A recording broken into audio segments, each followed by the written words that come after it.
Hello and welcome to the Career Changers, the show that shares the most inspirational career change stories with the world. I'm your host, Elisa Martinez, and today we are going to talk about career change in the arts industry and more specifically in dance with Mark Kelly. We'll discuss his career change experience and the wider challenges of transitioning his career in the dance industry. In this episode, Mark will also offer listeners a free taste of his work as a somatic experience trauma therapist. So be sure to listen all the way through for the details. Our guest today is Mark Kelly. He's a somatic experience trauma therapist that helps people heal their traumas. He's going to share with us his career change journey from dancer to dance teachers and somatic experience trauma therapist. Hi, Mark. Thanks so much for joining us. So we are going to start our interview with a ritual questions for our guest. What did you want to do when you were a child? So I have this memory of my father was a businessman. He's a businessman, and I remember putting on my one suit that I had as a child and getting on my desk and thinking, oh, I'm going to be a businessman. You know, I would put on my shoes and get my pieces of paper, and in my mind, this was the fantasy that I would be a businessman like him. Oh, well, it didn't really go that way because you actually trained at the Dance School of Scotland for 4 years before joining the Royal Ballet Upper School. After 7 years of intense training, you received your first professional dance job with the Scottish Ballet as a junior artist. And that was when your career as a dancer started. Well, now we are really curious to know more about that. It's quite an interesting story, actually. In a way, I didn't really choose to be a dancer. At a young age, around 10 or 12, in Scottish Ballet had talent scouts that went out to primary schools in Glasgow, and they went into my school, and they thought myself and another boy were somehow they had gifts for dance, and they invited me to audition for the Dance School of Scotland. And at that time, I didn't know what really it was like. I had no history of dance in my family. And they said, you know, we think you have a talent for this, so why don't you come and start this specialist training for young, talented dancers. So, well, how was then your career? How long did you spend at the Scottish Ballet? Yeah, so in a way, after the first year of the joining the Dance School of Scotland, it was like I realized that I could be very good at this.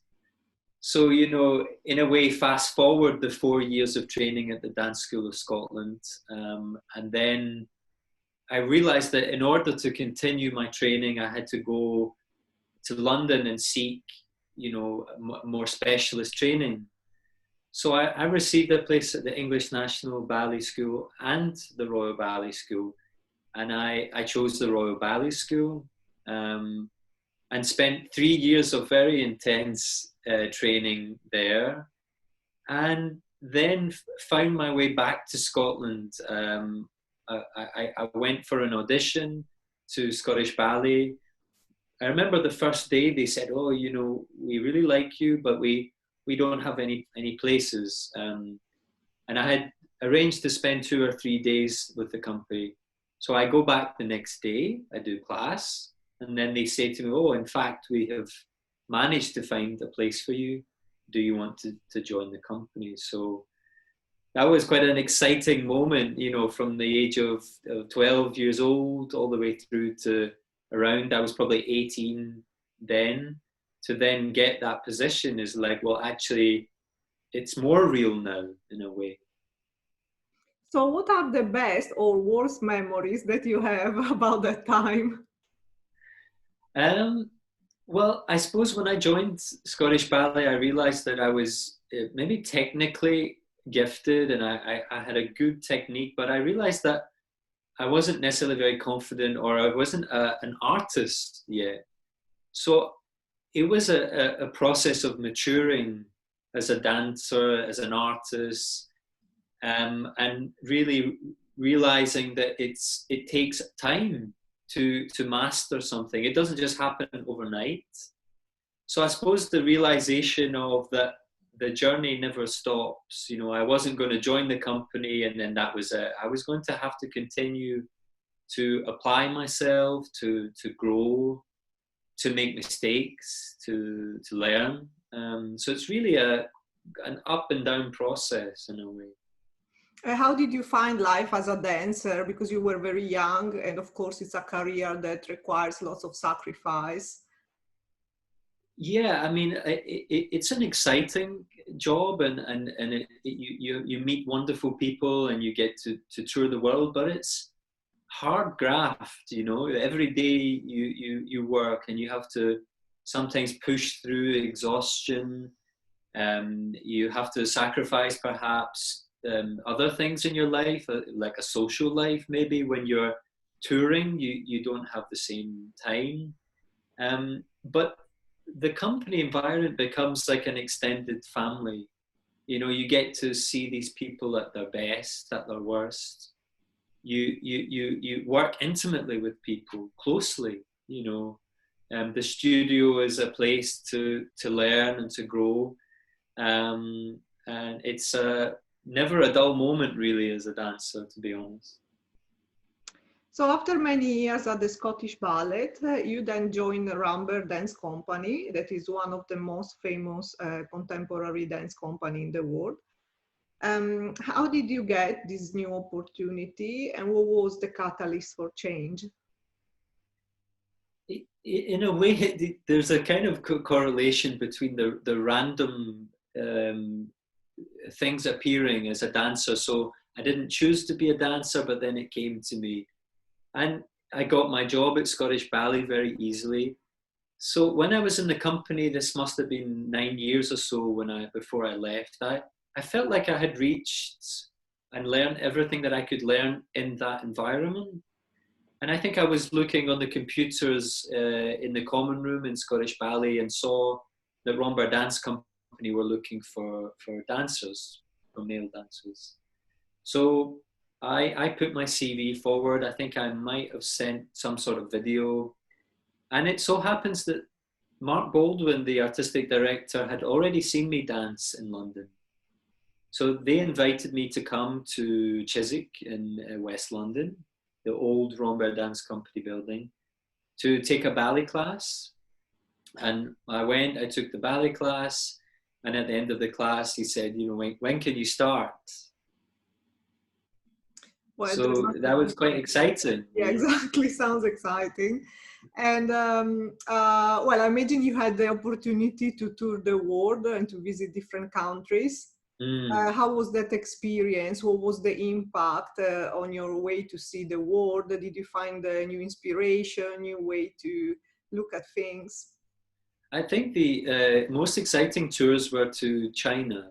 Scottish Ballet and Rambert both. We went to Beijing, Shanghai, and Seoul in Korea. But I always remember distinctly in Shanghai, the hotel was a very tall building, and the hotel in Shanghai looked onto a park, and every morning the Chinese people go and do Tai Chi to start the day. And some of us would get up early sometimes and go and just walk or watch. But to me, it just seemed like such to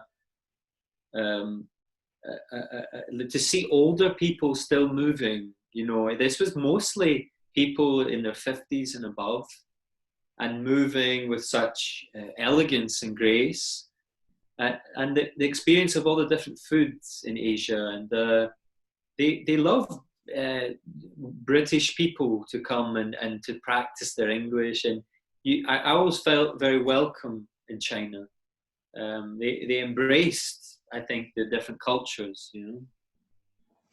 So you were 9 years at the Scottish Ballet, then you moved to Rambert for, I don't know, how many years? 5.5 years I was 5 there. years. Yeah. So when and how did you start thinking about changing career?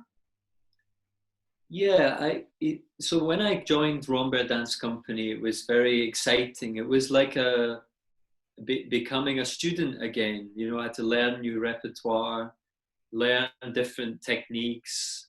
But again, the same process of after about 5 years, I started to feel a bit stuck creatively and not really going in the direction that I wanted to. I think I wanted more creativity. I wanted to be more than just a technical dancer, but to be able to act, to use text, to, you know, and at that time it felt like the opportunities for that were not there. So at that point, then I decided to experiment auditioning for different companies. And I handed in my notice to Rambert. And then I did a lot of touring around Germany, going to different companies, more physical theatre companies, and really, it was a very exciting process of learning how to be in an audition process, learning new skills, being asked to learn text, new movement, you know, floor work. So it was a very rich and exciting time. But in that moment where the jobs didn't come, I also had another voice that said to me one day, you know, why don't you let some of that go, this dance background, and go forward towards some of my other interests, which were about people, about life challenges. I think I was always interested in therapy, in mindfulness, meditation. So that's when the door opened for some possibly new experiences, you know. Mm-hmm. So what challenges did you personally have to face during the career change process? Yes, in a way, there's a kind of a risk that one takes to try something new. I had spent by that time about 16 years as a professional dancer. I didn't have really any other qualifications, and also a bit of a grieving process of letting something go and moving towards being again a student, a learner. But yet, over time, that the fear became turning into more excitement, like being able to go and do courses because I have the time, following my interests, trying other dance techniques. You know, my body started to heal also because I had been working full time for many years, and the body starts to speak and say, "Oh, you need to listen," you know. Yeah, I think you put this down very well.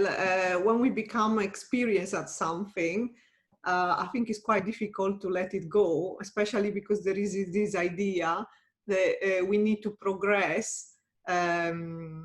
You know, we are getting older, so it seems that we have to build up our experiences and become more expert in one field. And Yeah. sometimes it can, you know, that can be that feelings of challenge of starting all over again. And I believe it can be quite overwhelming. You had your own challenges like every career changer.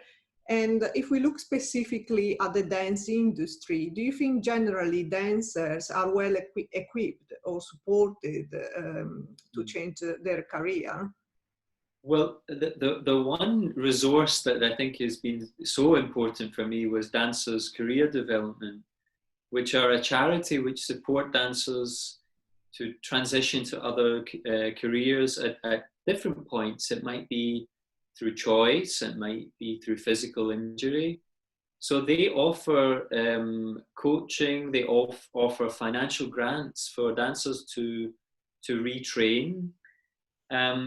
but in a way, they're a small organization, and they don't reach every dancer.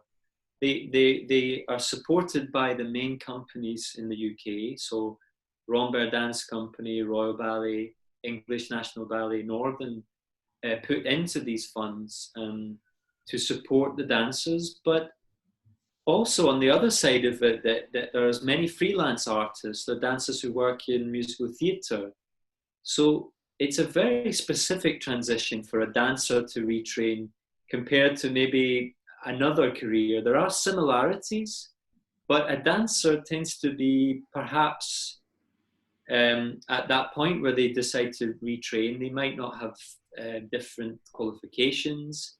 They may not have the financial means to retrain. So the dancers' career development were a very important support, and they funded my training for the 3-year somatic experiencing training. So it was a very important support that I needed. Yeah, there's something very interesting to learn because I think there is no enough awareness of the type of support that people in different industries can get when they need to change career, and especially, you know, in the arts and maybe in other industry like sports or the military. It's more common that people will have to change career at a quite an early age. So probably they are facing different types of challenges. Personally, when I think about career change for a dancer, what comes to my mind is that one of the most difficult aspects maybe having to leave the stage. The feeling of, you know, being there with an audience. I think that gives great excitement, and that may happen at a pretty young age. Was this something that you have to experience, and based on your present working practice as a somatic experiencing trauma therapist, are there any tips that you can suggest to any dancer going through such a difficult time? Well, it goes back to something I said before about a grieving process of grieving a loss of self, you know, no longer being, well, I'm a dancer.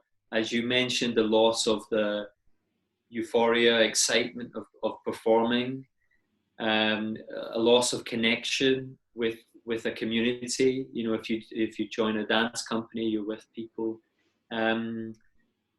And to allow that process to happen, and the grief can also then turn into you know, joy, about excitement, about growing into something else.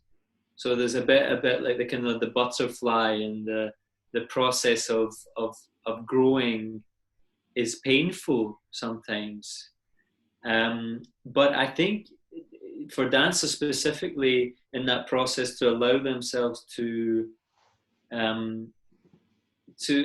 be interested in other things, and what is it that makes them feel excited in different ways. That, you know, they love dance, they may always love dance, but do they love something else? Do they love pottery? Do they want to study in something else? So to allow this kind of expansion of oneself, and also to hold that grief, to be around people, to share. Oh, it's tough. It's not easy to, you know, it's a bit like losing someone, a different type of grief, but nonetheless can be very, very difficult and isolating too. So in your first career change, you went from being a dancer to being a dance teacher first. How was that transition? In a way, it was kind of funny and exciting. So I think I was very good at like connecting with people as a dance teacher. So, you know, that transition of being around people, connecting, but in a way, I didn't really know how to teach. I knew how to dance. I of course, I know classical ballet inside out, but teaching is a separate skill, and I think was natural at it, but there's probably a lot of things that I did 4 years ago as a teacher that I wouldn't do now. You know, I probably didn't understand structure of a class, or how do you. The most challenging thing, I think, for professional dancers is how do you teach something which is so innate and so automatic for me, but to someone who has maybe never danced before. And that is a skill and a finesse that continues to grow and develop. Yeah, definitely. You know, sometimes probably being a great dancer doesn't mean necessarily to be a great teacher. Mm, very true. It's like football, no? Coach and football and footballer. Yeah. So then when and how did you decide to become a somatic experiencing trauma therapist? And where did you find, I mean, when did you discover about this specific area? Yeah, so when I left Rambert and spent 9 or so months auditioning, I didn't get a job. And then at that point, I first tried an introduction to counselling, so a 10-week course about counselling skills. And then I went on to do 1 year of counselling training. But during that time, I understood that I enjoyed this learning, but that there was something missing for me. And also at that time, a friend had the book Waking the Tiger, which is Peter Levine's book, the founder of Somatic Experiencing. And I started to read this book. And kind of the book and what he was saying spoke to me. And I realized that perhaps if I was going to be a therapist, that I needed to find a modality which was more embodied, which would use all the life skills that I had, all the years of relating through the body. So at that point, I thought, well, I will try the introduction to somatic experiencing. And it was a 2-day course. And after that course, it was clear to me that I would do the 3-year training. It was like, there was no question. It really, it moved me. It was like it spoke to somewhere in me that wasn't just a mind choice, maybe a heart choice or a gut choice, maybe. So, well, life has its up and down, but we can really say that 2020 has been a challenging year for all of us. We as humans, we have experienced the reality of a pandemic and restrictions on our way of living. Worries, fears, and anxiety have escalated. How does your practice as a somatic experiencing trauma therapist help people to deal with those type of feelings?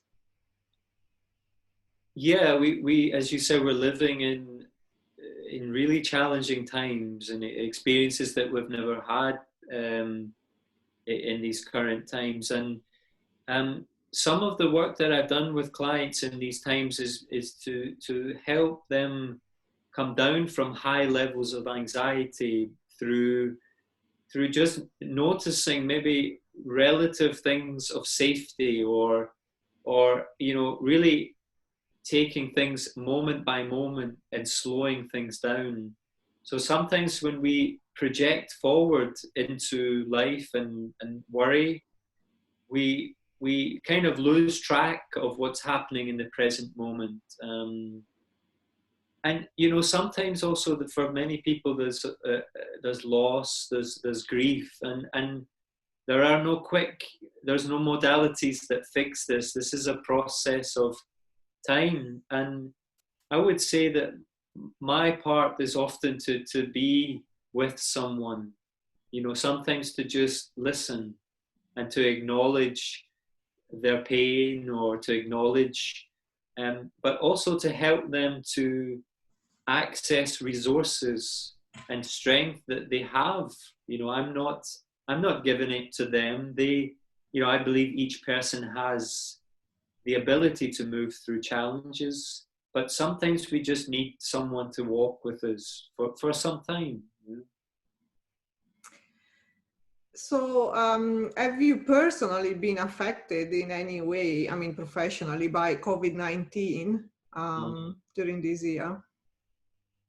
Yes, I think also experiencing my own anxiety about a loss of income, a loss of freedom of movement. And I believe that we feel the collective unrest, each individual, we're not separate.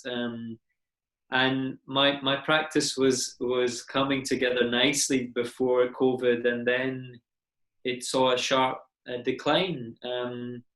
But that's not to say that things are starting to change, and people will need support in these times in order to move through the challenges. So a common challenge for people that look at changing their career is that they hold back. They have difficulties in achieving their full potential. In your experience as a somatic experiencing trauma therapist, what do you think are the main reasons for that? Yeah. Well, I think it's a big question in some ways. I can maybe touch on it in a small way, but often we, myself included, that we perhaps have a fear of something, or a projection that something isn't quite going to work, or maybe sometimes we've heard us saying, "Oh, I'm not good enough. I'm not never going to do this," and we have to allow these voices to be heard, but also to realize that they are just a thoughts. They're not a reality. And really, sometimes the most we can do is to come back to ourselves, to say, right, I'm here right now. I'm doing my best. I can feel my bum on the chair. I can feel my vitality. And from there, we can act. But often the mind likes to wander, but we're also different. And as I say, maybe this is answering that question in a very small way, but I'm sure there are many ways that we can stop ourselves from dipping our toe in the water of something new. So, well, because your practice is based on experience, on practical experience, we can give a taste of this to our listeners now. Please go ahead. Yeah, sure. So, let's just maybe start together and notice if you're sitting on a chair or on the ground, or if you're, on the tube, maybe listening to this, to just notice that you're being supported by something.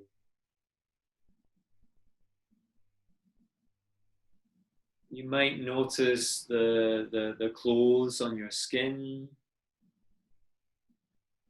Maybe your feet are in shoes. You notice the contact with the shoes.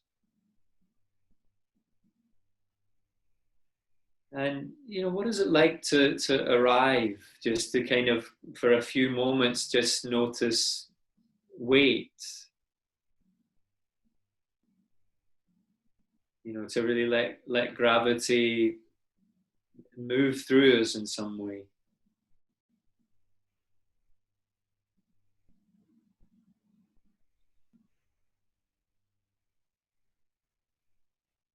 And just maybe notice as you take a bit of time to explore contact, that does something soften a little bit? Do you need to move in some way to be more comfortable?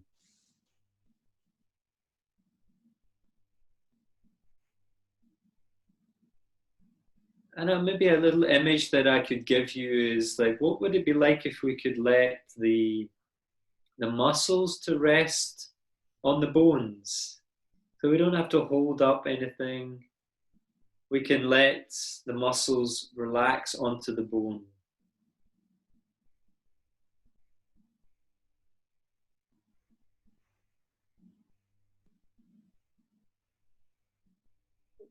And noticing if our breath changes or does it stay the same? Do we feel any natural kind of little movements that happen? Or maybe you don't notice anything right now. That's okay as well.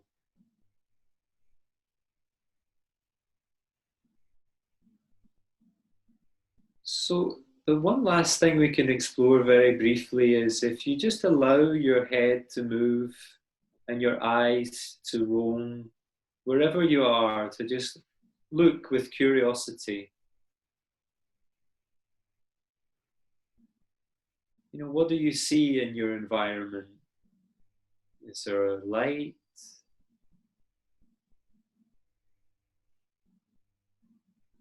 Is there a plant maybe, or something of beauty that you want to spend a bit of time observing with your eyes?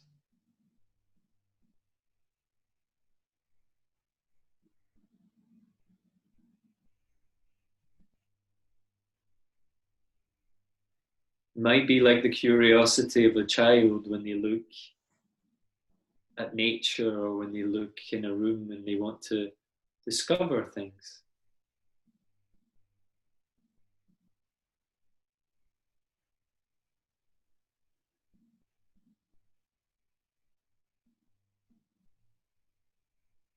And just as a way of kind of pausing and ending this little practice, you might just notice what is different after this little exploration. Do you feel more open? Do you feel more relaxed or more anxious? There's no right or wrong with this. And maybe I will ask Elisa what you notice maybe. Well, I feel definitely more grounded. It was a little bit challenging to relax knowing that the camera is pointing at me. Mm-hmm. A little bit self-conscious, but yeah, grounded, definitely feeling that maybe the worries, even the self-consciousness of being in front of the camera would switch off, and feeling more connected with my body and less worry. Yeah, definitely. Yeah, and these practices are just a small example, but you know, take from them what worked and what didn't work. You can leave aside. Well, thank you. This was a really good moment of relaxation, and hopefully our listeners were able to get more in touch with themselves, especially during these stressful times. Mm-hmm. And to conclude, is there any message you would like to give to our listeners, and also where and how they can contact you? Yeah, I mean, I think in these times that the importance of moving, of dancing, of listening to music, and allowing your body to groove and you know, because we could easily get stuck and frozen in fear. So you know, what music you like, what any kind of dancing, um, and to connect to those people that you can connect with. You know, it might be that it's virtually or on the phone, or you might be living with someone. You know, maybe being in nature. You know, to really keep connecting with your own vitality and your life energy, and that could give more agency, that we don't become stuck in this moment of, you know, there is fear and there is difficulty, but we have some choice, some small choices we can make each day. And I will give two links for the listeners. So to contact me directly is www.rambert, markkellysomatics.com. This is my own website. If anyone would want to get in contact, you can get me there. The other one is the Somatic Experiencing UK Association, which has some information there. And this is www.seauk.org.uk. Thank you, Mark. And really the last question, if you could give yourself a piece of advice, what would you say to your younger self? Yeah, this is an interesting question. Yeah, I think I would say maybe take a few more risks, be a bit more bold, I would say. Thank you, Mark, for joining us today. You're very, very welcome. It's been an absolute pleasure. So thank you for listening our episode. Today, Mark Kelly shared his experience as a somatic experiencing trauma therapist. He helps people to heal their traumas. As a child, Mark wanted to be a businessman like his dad, but he became a dancer instead. At the age of 19, after training at the Dance School of Scotland and at the Royal Ballet Upper School, he got his first professional dance job with the Scottish Ballet as a junior artist. And after 9 years, he left to join Rambert, one of the most famous contemporary dance company based in London. In 2015, he started teaching ballet to adults and training to become a somatic coach. In this interview, he talked about his professional life and his career change journey from dancer to dance teacher and somatic experiencing trauma therapist. Don't forget to subscribe to our channel and tune in next week for a new inspirational episode of The Career Changers. Thank you. And thank you again, Mark. Thank you. Bye. Bye.